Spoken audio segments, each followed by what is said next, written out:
IG is sum, or the closest translation is to relax. So that you have connectivity between what your waist is doing and what your arms are doing. Get onto this and I'll give you a little training methods to gain what's connectivity.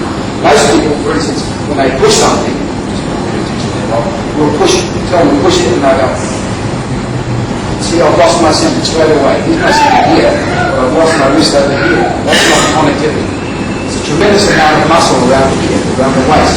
Without use of it. So when I turn my waist, my hand goes with me. See, that's called connectivity. That's very simplistic, but that's what connectivity is. Up, like that, as it is. When my body turns, my waist turns, my hand goes with me. In order to do that, my arms must be very, very loose. So that when I step forward into a 5G shape with my waist, it's like having a stick and a bit of rope and a ball on the end of it, you know, when it gets. It's very powerful when it gets to the end, because all that energy is being directed into a smaller object, so it gets very powerful. It's exactly the same as this.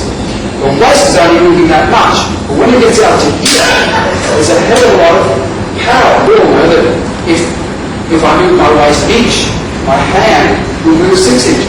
See, that's just physics. And so that's what I'm gaining for, trying to gain. That's what I'm getting the power from for the 5G by using that physics principle.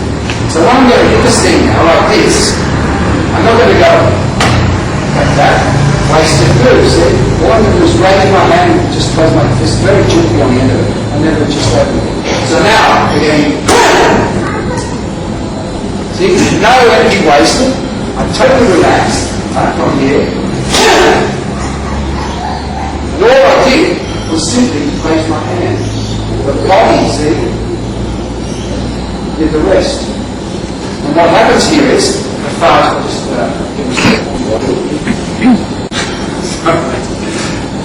what happens here with the, see, you could very well just go bang like this.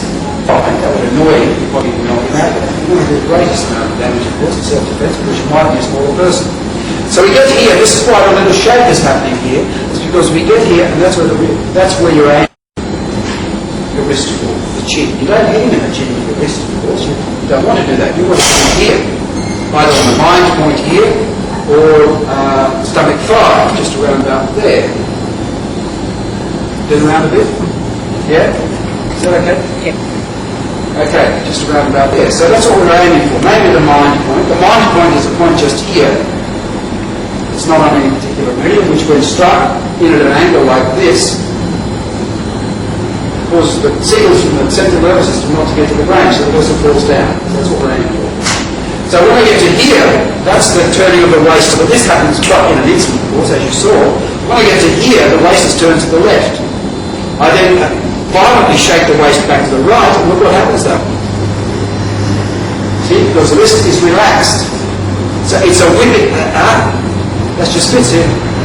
The wrist whips the other way because now the hand, because of connectivity, is coming back this way. So because this is loose, the wrist, the fist is thrown out with a great power, kicking or whipping power. Bang! It's like the stock whip. This is very slow, full of great energy. Down to the end, it's very powerful because all that big energy is concentrated down to the little whip on the end. This is the little whip on the end. So we get to here, we pull it back, and there's the strike. That's where the strike happens. And then it's centered back again, ready for action. Always centered back for action. So we're getting up left, right, left, shake, and we're ready. Centered, hips, head, to the front, to the opponent again, back to the front in an instant.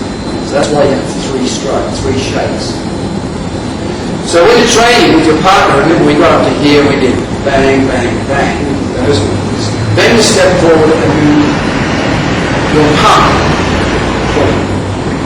Now please, still, if you hit your partner here on the chin, you could dislocate the jaw very easily. So pull well clear, maybe 3 or 4, 6 inches away from your partner when you're practicing. The only reason you're practicing here is to get this. So you just do it very softly, even do it incorrectly. Put your foot down first, and then with your weight forward, turn your waist, turn it back to the left, to the right, and then let it come back when you're finished.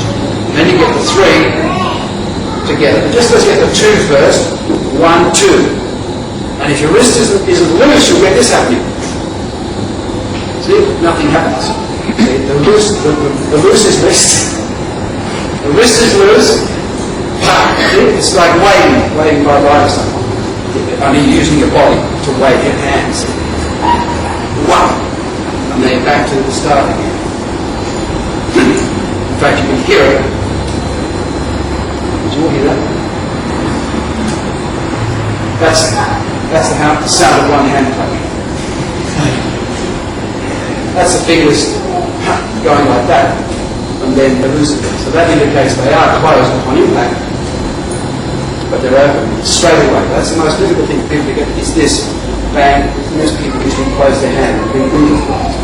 The whole idea is, ready for action again. So what we've got to do practice here by yourselves is, now you've got to take this step. You've got to do everything on a count of one. Bang. This is the first of a really big hurdle you'll have to face in understanding Faji and in general Tai Chi. I thought it was going up there. So, when you step, everything has to happen at once. So in a Tai Chi form, you're actually doing something incorrect. You're stepping, and then you're bringing the move. See, you're Faji. So now we've got to get everything happening together. So from your left leg, don't even change weight to your right leg. Bounce forward. That's the first thing you have to learn, is that you can take a step while the weight's on it. And this is inherent in the small sandstone. It's also inherent in the whole Tai Chi. Why change your weight? You're wasting time. The opponent sees you change your weight. You knows what you're doing. Well, there, you're taking a step. Well, you don't have to change your weight to change your step. You've got to weight on this leg up. You can take a step easily. And in taking a step this way with the weight on it, it literally forces the body to do a Faji movement. Doing it this way, there's always the danger of just doing it nicely without Faji. Doing it this way, you have to push your body starting like this. So you weight on the left leg, just get used to going up and turning to the front first of all. So your body's out to the right here, and without going anything like this, like that. So you've always, in Tai Chi, there's never a time when the leg is locked, except when you're kicking. It's the only time, and that's only for a split second anyway. It's always a little bit of energy in that leg. So when you pick this leg up, see that leg to push you forward into the opponent. See, push you forward. So there's no need to change your weight to that leg, because it's already low and ready. All you have to do with your left leg is pick it up and turn your hips to the front. That's all you have to do. So that's what we'll practice first of all, just for the sake of the video. Then you put your palm into it. But it all happens on a count of one. So rather than going 1, 2, in the form you can do it like that. For your own training, when you get up to small sand sour, for realism.